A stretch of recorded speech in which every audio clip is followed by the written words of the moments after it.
Gold ruled centuries. Gold was the king.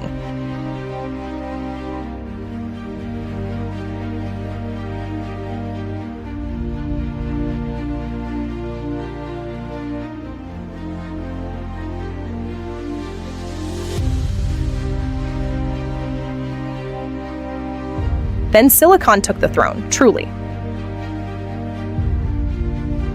Control the chip, control the world.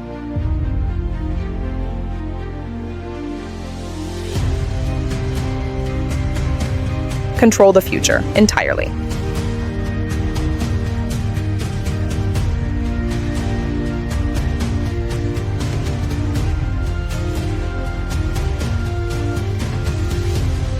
One single machine, the only one.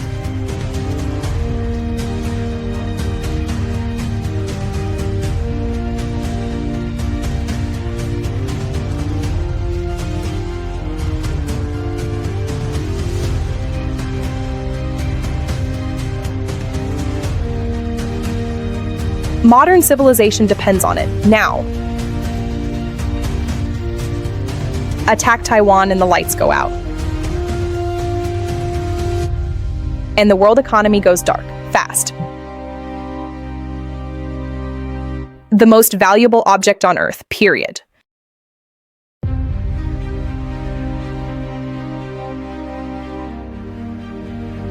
It wasn't gold anymore, not at all. Silicon created a new black market, gritty.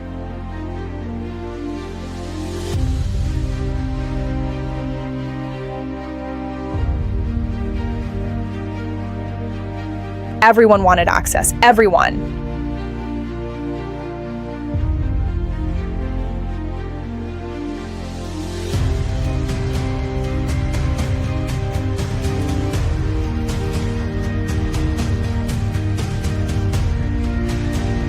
What wasn't supposed to happen, it happened. What wasn't supposed to happen, ever. It happened. The impossible happened. The gap wasn't widening anymore. No. The gap was closing, fast.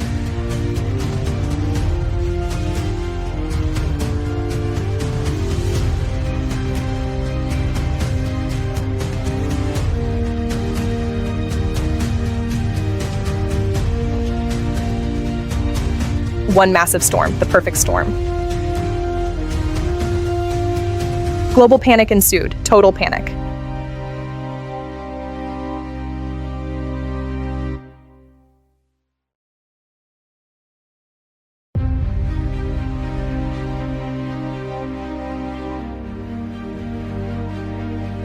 Humanity built something impossible, truly. Then depended on it completely.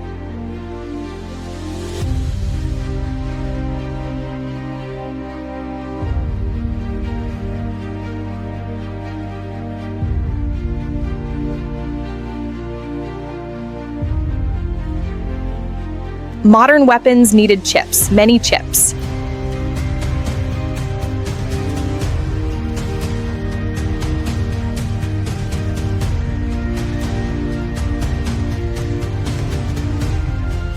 That no longer existed anywhere.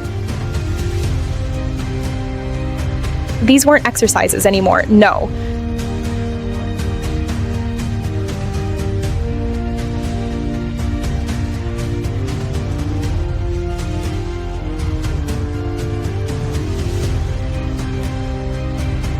They were warnings, clear warnings.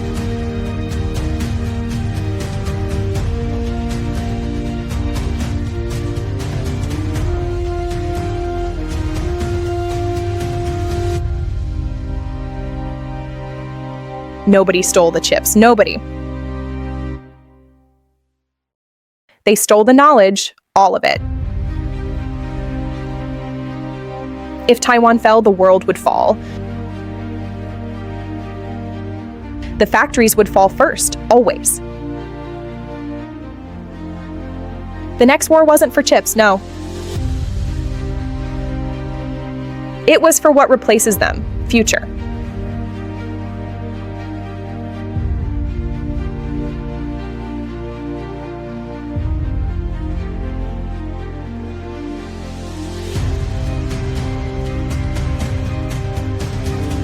12 critical seconds, that is all. 6 weeks lost, 6 long weeks. They never crossed the line, no.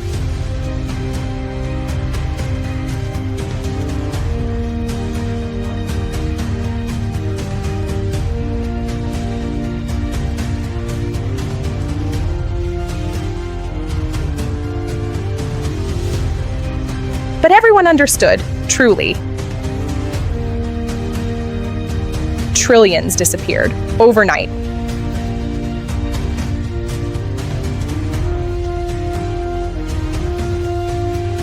From fear alone, pure fear.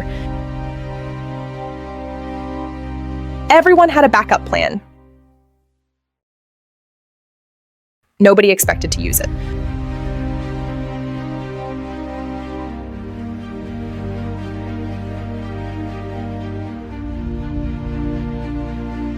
Not war, just a message, ready. It was not war, just a message. Just a message, clear and loud.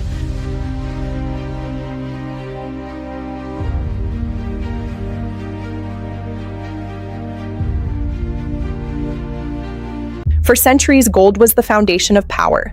Nations went to war for it, empires were built on it, but in 2026, something smaller and invisible to the naked eye replaced it. The semiconductor chip became the new gold. Every phone, every car, every missile guidance system, they all run on chips.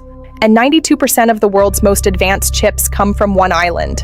An island the size of Maryland. Wait for it. The scale of power has shifted. Control the chip, control the future. That was the cold calculation made in boardrooms and war rooms alike. The race had already begun. Most of the world just didn't know it yet. In 1 decade, the chip market tripled. Then it tripled again. Governments stockpiled silicon the way they once stockpiled bullion. The silicon shield was born. The numbers don't lie. The shift is absolute. To build one advanced chip requires 1,000 steps. Chemicals from 26 countries. Machines from only 3. And the tolerances, the width of 5 hydrogen atoms. Nothing in human history has ever been harder to make. There is only one company on Earth that makes the machines that make the chips. ASML Dutch. One factory, one product. Without it, modern civilization stops. Literally, control the machines, control the world. Taiwan's military doctrine has a name for it, the silicon deterrent. Destroy the fabs and you destroy the global economy. Attack Taiwan and the world goes dark. That was the shield, that was the bet. The intelligence assessment was stark. If chip supply was disrupted for 6 months, the US military would lose air superiority within a year. This was no longer a trade issue, it was a national security crisis. The CHIPS Act passed with rare bipartisan support. $52 billion, rushed, urgent. America was trying to rebuild something it had spent 40 years outsourcing. The question was, could it move fast enough? China had a plan too. $150 billion, 1,400 chip companies. One goal, semiconductor self-sufficiency by 2030. The race wasn't just economic. It was existential, a battle for the future of the nation. South Korea holds the other half of the equation, memory chips, DRAM, NAND flash. Without Korean memory, every data center on Earth goes silent. Samsung and SK Hynix are the twin pillars of the digital world. Every chip that leaves Taiwan crosses contested waters. The South China Sea, the most militarized trade route on Earth. One incident, one miscalculation, and the global supply chain shatters, the world's flow of intelligence severed. By 2026, AI consumed 4% of all global electricity. That number was doubling every 18 months. Each AI model required millions of chips to train. The demand was infinite. The supply was not. We are reaching the limit. A single NVIDIA H100 chip sold for $40,000 on the gray market. Tech companies were willing to pay anything. Governments were willing to do anything. The chip had become the most valuable object on Earth, a new currency of power. Chip smuggling became a multi-billion-dollar criminal enterprise. Shell companies, false manifests, diplomatic pouches. Sanctioned nations would pay anything to get them. The black market for silicon had arrived, a shadow economy fueled by shadow needs. TSMC agreed to build in America, but they brought a brutal truth with them. American workers had never done this. It would take years to build the expertise. The world didn't have years. We are racing against time itself. Germany is the power almost no one talks about. But without German optics and German chemicals, ASML can't build its machines. And without ASML, there are no advanced chips. Period. The foundation of modern tech rests on European precision. Japan offered land, subsidies, and a partnership. The government paid 40% of construction costs. For Tokyo, this wasn't economics, it was geopolitics. They were buying insurance against a world without chips, a bet on survival. Export controls became weapons of strategic dominance in the global chip war. America's chip embargo hit harder than any missile. No chips meant no precision weapons, no modern military. Silicon had become the new sanctions regime, the ultimate leverage. The Netherlands was caught between its biggest customer and its closest ally. China had ordered $2.5 billion in ASML machines. Washington said don't deliver them. Amsterdam had to choose sides. The price of neutrality was gone. China's chip program accelerated under sanctions. What was meant to cripple them became a forcing function. Huawei's Kirin 9000S shocked analysts, made without ASML machines. It shouldn't have been possible, yet here it is, resistance through silicon. The rules of the game have been rewritten overnight. The technology gap the West had counted on was closing, faster than anyone had predicted. The rules of the game have been rewritten overnight. The Gulf states entered the arena. They had oil money and strategic ambition. They wanted chips, they wanted AI. They were willing to spend hundreds of billions to get both. A new nexus of power is forming in the desert heat. India declared its intention, become a chip nation. The Semiconductor Incentive Program, $10 billion. Tata Electronics stepped forward to meet the challenge. A billion-person market wanted a seat at the silicon table. The giant has awakened. A typhoon warning over Taiwan can crash global markets. Not because of the wind, because of the chips inside those buildings. The world had created a single point of failure, and the weather knew it. Nature's thumb on the scale of economy. TSMC Fab 18 produces chips at 2 nanometers. 1 nanometer is 1/1000th of a meter. The transistors inside are smaller than a coronavirus. This is the most advanced manufacturing in human history. The absolute pinnacle of human engineering, a temple of silicon. The politicians who controlled the budget had never seen a fab. They voted on $52 billion without understanding what they were funding. When they finally visited, the silence spoke. No one in that room could have built what they were standing inside, mere mortals in a giant's playground. Samsung's Pyeongtaek campus is the largest chip factory on Earth. It has its own power plant, its own water treatment facility, its own fire department. When Samsung sneezes, the AI industry catches a cold. The world's appetite for memory had made one company indispensable, a digital juggernaut. Every advanced chip travels thousands of miles before it reaches its destination. Ships, planes, trucks, customs, insurance. A supply chain so complex, so fragile, that a single port strike can delay a car launch by 6 months. We are built on a house of cards held together by silicon. Sony makes the image sensor in your iPhone and in most other smartphones on Earth. Japan's chip roll is invisible, but remove it and the world goes blind. Literally, every camera on every device, gone. The eyes of the world are manufactured in one country. One vision. The F-35 contains 400,000 chips, many of them no longer in production. The Pentagon was running weapons systems on chips it couldn't replace. The military chip crisis was already here. It just wasn't classified as a crisis yet. The armor is thinner than we thought. The chip shortage of 2021 cost the auto industry $210 billion. Cars were parked, complete, waiting for one chip each. Ford, GM, Toyota, Volkswagen all stopped because of a component worth $2. The smallest part, the biggest impact. It isn't just cars and phones. Chips run pacemakers, ventilators, MRI machines. A chip shortage isn't an inconvenience. In a hospital, it's a death sentence. Silicon is the heartbeat of modern medicine. When it fails, we fail. Space had become a chip battlefield too. Starlink put 6,000 satellites in orbit, each one running on chips. They provided internet to Ukraine, changed the nature of warfare. Silicon, 500 kilometers above the Earth, deciding wars below. The ultimate high ground is made of sand. By the end of part 1, you understand the stakes. This is not a story about technology, it's a story about power, about control, about the future of civilization. And it's just beginning. Power is shifting. Are you ready?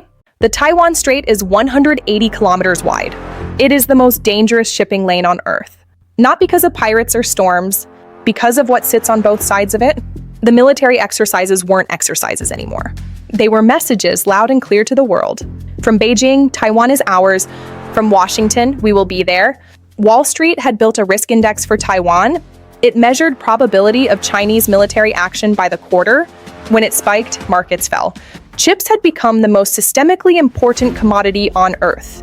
The diplomatic talks always circled back to chips. Market access, export controls, IP theft, production sharing, both sides wanted to cooperate. Neither side could afford to. The chip had become the most difficult diplomatic object in history. Nations raced to build chip infrastructure anywhere they could. Scotland, Canada, Poland, Malaysia. The geography of power was being rewritten. Whoever had the most chips had the most options. Venture capital flooded into semiconductors. Startups designing chips for AI, automotive, biotech, and defense. $50 billion in private chip investment in 2025 alone. Silicon Valley had found its next gold rush. China's military satellite network expanded rapidly. Each satellite loaded with domestically produced chips. They could image the Earth's surface to 10-centimeter resolution, and they were watching every TSMC facility every single day. Economic espionage in the chip sector cost America $600 billion a year. China had hundreds of operatives inside U.S. chip companies, not stealing finished chips, but stealing the process of how to make them. The most valuable intellectual property on Earth. TSMC had a plan that no one spoke about publicly. If Taiwan fell, the fabs would be destroyed. Not captured, not handed over, but completely destroyed. Because a chip fab that makes chips for the enemy is worse than no fab at all. The chip supply chain runs through Rotterdam. It is the artery of European technology. Disrupt Rotterdam and hospital equipment stops being made in Poland. Cars stop rolling off lines in Germany. Wind turbines stop going up in Denmark. Each container is a piece of the global supply puzzle. Malaysia is the world's chip packaging capital. Invisible to the consumer, essential to the industry. Without Penang, chips made in Taiwan can't reach the devices that use them. A $15 packaging step can stop a $400 chip from working. Chip design had been democratized. With the right software, a 10-person startup could design a world-class chip. The design would be sent to TSMC, manufactured at scale, a fabless model that was reshaping the entire industry. ARM doesn't make chips, it licenses the blueprints. 99% of all smartphones run on ARM architecture. A British company in Cambridge, the backbone of mobile computing, the most licensed technology in history. Tesla designed its own chip for self-driving AI. TSMC made it, Tesla installed it, the chip learned from every mile driven. A fleet of 5 million Teslas was a distributed AI training computer, and it ran on silicon that came from one island. Each TSMC fab contains 200 ASML machines. The total value of machines in one fab, $36 billion. The entire GDP of Iceland. Inside a building, making objects too small to see. Aerial shot over South Korea's demilitarized zone. Samsung and SK Hynix fabs visible in the distance. North Korea's missiles use chips, stolen, smuggled, or reverse engineered. No embargo is perfect when the product is invisible. Europe woke up late, but it woke up. 43 billion euros in chip investment. TSMC in Dresden. Intel in Magdeburg. Europe wanted 20% of global chip production by 2030. It currently made 9%. The math was brutal, the ambition was real. Russia discovered what chip sanctions mean. Its military electronics were running on outdated technology. Precision weapons guided by chips from 2008. Sanctions didn't stop Russian aggression, but they made it less precise. Ukraine proved the chip was the ultimate force multiplier. Cheap chips and cheap drones defeated expensive tanks. Starlink chips kept a nation connected under bombardment. Silicon, not steel, decided the balance of this war. The Pentagon was building AI that could decide who to target. Not the final decision, but the recommendation. The difference between war and massacre was a chip's confidence interval. Silicon was now a moral actor. Taiwan's greatest export isn't the chip itself. It's the knowledge of how to make it. Decades of expertise, a culture built around precision. Knowledge that can't be transferred with a trade deal. Quantum computing exists to replace classical chips. A quantum processor could crack encryption that would take classical chips 1 billion years. The race to quantum wasn't just about computing power. It was about who would win the next 50 years. Singapore built a national chip reserve. The same logic as a petroleum stockpile, but for semiconductors. A tiny nation with no natural resources had identified its strategic vulnerability and prepared for it with characteristic precision. The chip starts here, ultra-pure silicon, purer than anything that exists in nature. The refining process requires more precision than making a diamond, and the world needs billions of ingots every year. Every chip begins as a perfect disk of silicon. The flatness specification, 10 nanometers across 300 millimeters. That's the ratio of a human hair's width across the distance from Boston to Philadelphia. The supply chain starts with perfection. NVIDIA became the most valuable company on Earth. A $3 trillion market cap built on chips. Jensen Huang had predicted the AI chip revolution while others laughed. He was no longer laughing, neither were the people who had doubted him. HBM, high bandwidth memory, became AI's lifeblood. NVIDIA GPUs are useless without Samsung's HBM stacked beside them. A symbiosis, a dependency. Two countries, two companies, one machine that thinks. Climate change meets the power of advanced chips. The models that predict extreme weather run on semiconductor arrays. Without chips, weather forecasting degrades to 1970s accuracy.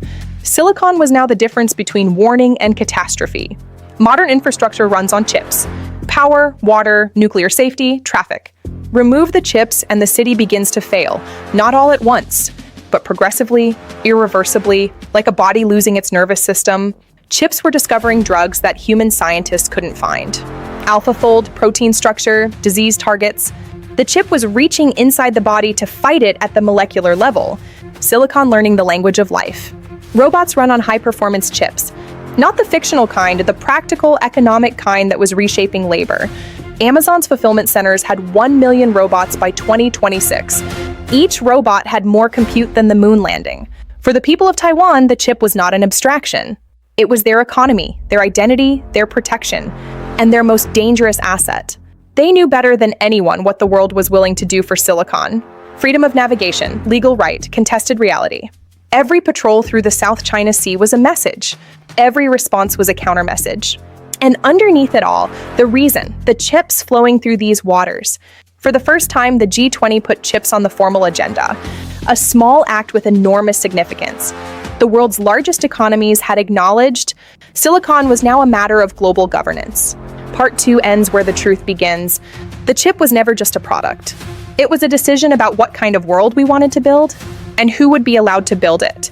A 12-second power outage in a chip fab, $50 million in damaged wafers, 6 weeks of production lost. That's what a power flicker costs in this world.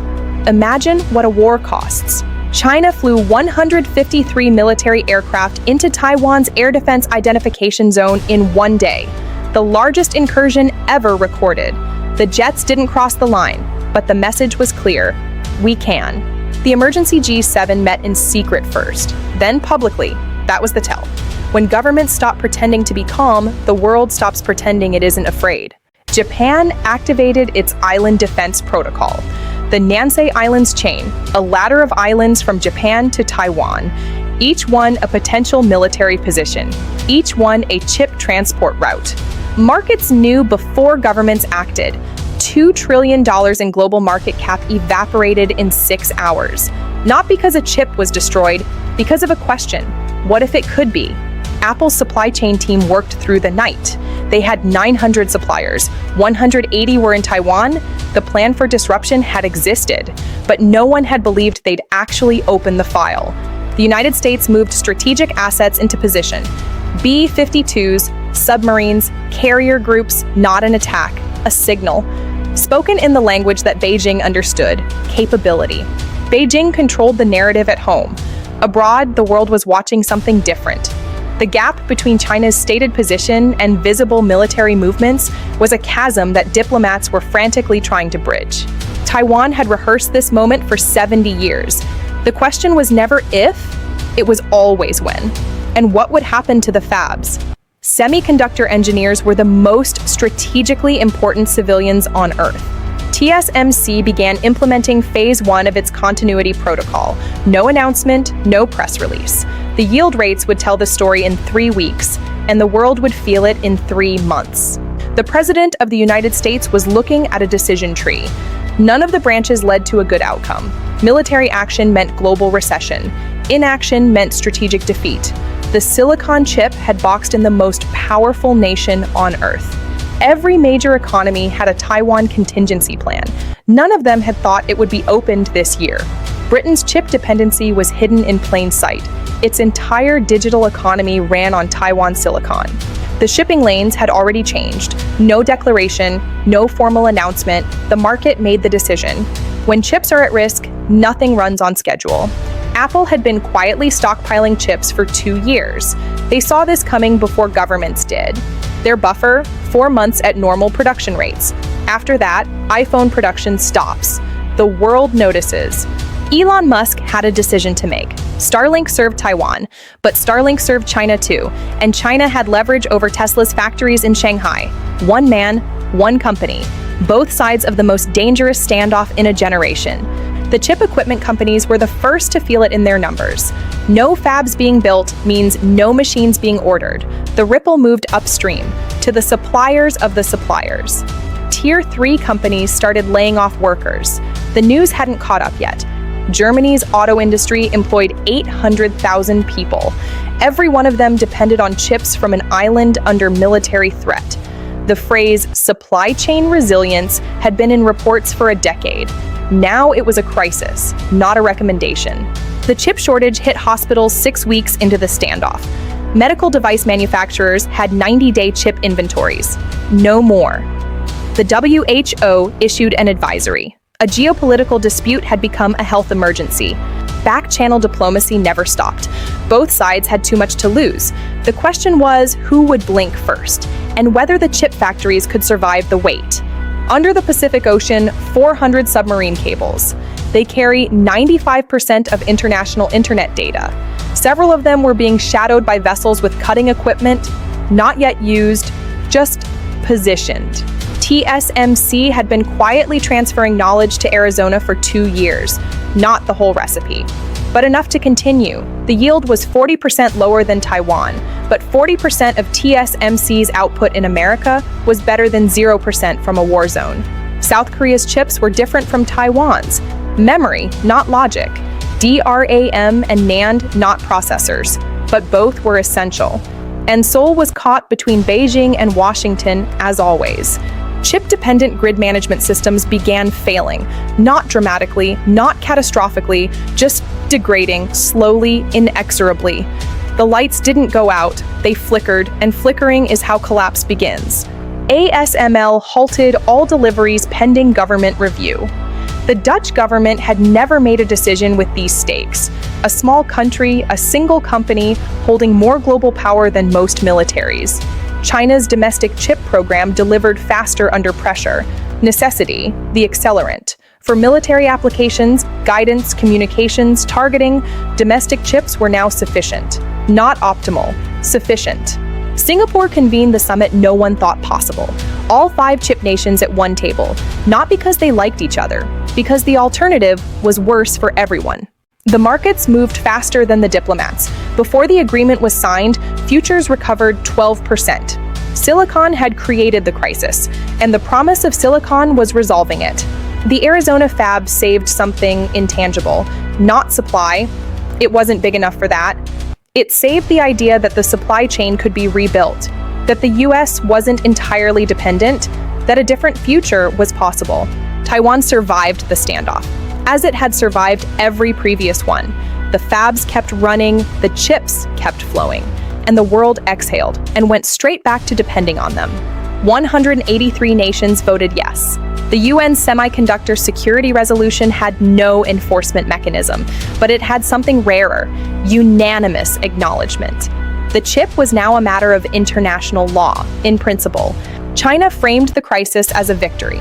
Domestic chips, domestic capability, domestic pride. The reality was more complex, but in 10 years, reality might match the narrative. The crisis accelerated what the crisis revealed. Diversification, resilience, redundancy, the words that filled every post-crisis report. The world was trying to stop depending on one island. It would take 15 years. Taiwan had been here before. It would be here again. The difference was the world had watched this time, and the world had learned something uncomfortable. They needed Taiwan more than Taiwan needed saving. The supply chain healed, as it always does, but everyone who had watched it strain knew the next time might be different. Part 3 ends where crises always end, not with resolution, with postponement. The silicon shield held, for now. We stand at the threshold, not of a new decade, of a new era. The silicon century has begun, and its first chapter is almost written. By 2028, AI was designing chips that humans couldn't design. The cycle had closed. Chips made AI, AI made better chips. The feedback loop had begun, and no one was sure where it ended. 1 angstrom, 1/10 of a nanometer, the scale at which atoms live. Engineers had descended to the atomic level, the boundary between chip and matter dissolving.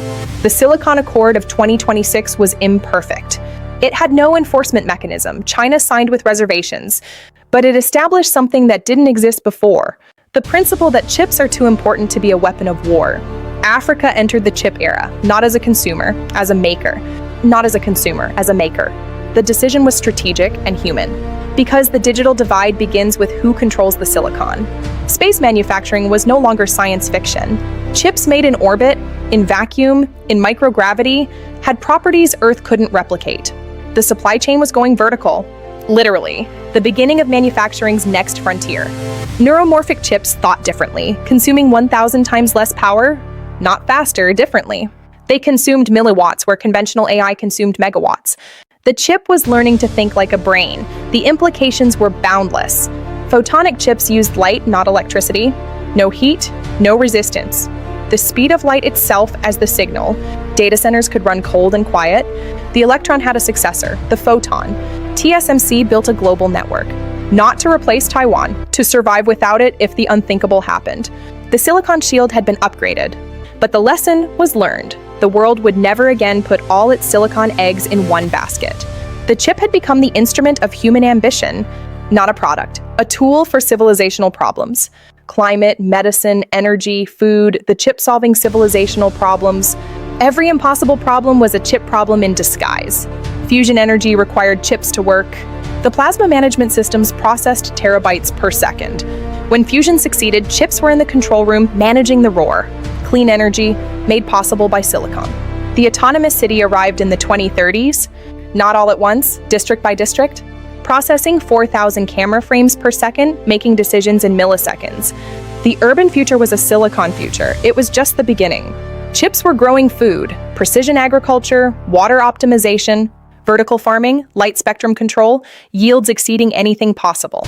The chip had entered the soil, and hunger, for the first time in history, was becoming a solvable problem. Chips were healing the ocean. Real-time monitoring, targeted interventions, AI restoration planning. The natural world was receiving its own silicon nervous system. Earth itself was becoming a connected, managed system. Recovering. The chip democratized knowledge, the first connection, not perfectly, not without new inequalities, but more completely than any technology before it. The child in the rural school had access to a genius tutor, and the genius was made of silicon, connecting the world. Personalized medicine became standard. Your disease, your genome, your treatment. The chip had made medicine an individual conversation between the patient and an AI that knew them better than any doctor could.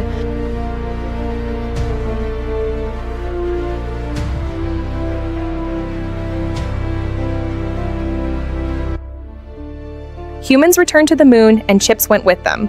The life support, the navigation, the communication, managing humanity. Silicon, keeping humans alive in the most hostile environment known. Chips keeping 6 humans alive 384,000 kilometers from Earth. Mars, the ultimate chip test. Radiation, cold, isolation, distance. The chip that kept humanity alive on Mars was designed on Earth. Manufactured in Taiwan, a product of the same supply chain almost lost. The chip that kept humanity alive on Mars was designed on Earth. We live inside a chip, we don't think of it that way, the manifesting economy, but every moment of modern life runs on silicon. Unknowingly, holding 40 years of geopolitical decisions and engineering miracles in her palm. The chip embedded in every system, invisible and indispensable. Scaffolding, carbon neutral, water recycling, the environmental cost of chips finally paid down. Water recovered and purified, chemicals recycled, the chip going green. Because the same chips that solved everything else were solving their own footprint. 80 years, from the first transistor to chips smaller than atoms. From room-sized computers to chips in every object. The fastest technological acceleration in human history. Looking at chip history with the same wonder future generations will look at cave paintings. Connection is the chip's quiet gift. Not the dramatic gift of AI or weapons or medicine, the quiet gift of proximity, of making the world small enough for love to cross it. Of making the world small enough for love to cross it, together as one world. wide shot of humanity connected, a visualization of real-time internet traffic. The entire world in conversation made possible by silicon, because what it made was too important for the world to allow it to fail. The silicon shield held, because the shield was real.